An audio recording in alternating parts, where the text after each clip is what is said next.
Pag nagbabato si Sheyi, nagbabato si Sheyi. Pag wala nang bato si Sheyi, nagbabate si Sheyi.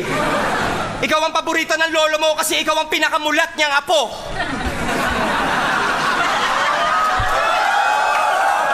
Pangalan ng lolo niya, Bernardo Carpio! yung una nagtulak ng bato. Itong batang to, laging nakabato palagi. Yung tuter nakadikit sa labi, parang magnet. Bato balane. Tangina, nagtataka lang ako. Tanong ko lang kung bakit pag nakakarinig ka, tumitingala ka pag bato-bato sa langit. At pag nagbabato-bato, pick palagi ka na ng bato, kakabato mo, pati manager mo nagkasakit na sa bato. At mukhang makukuha pa sa ninyo ang 150K.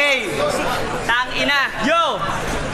Itong si Shehi, hindi nyo matitikman ang tagumpay kapag ang apoy ay nasilaban. Itong si Ilong at si Mata hanggang amoy at tingin na lang. Hindi nyo mahuhulaan ang panahon. Walang pag-asa, walang silbi.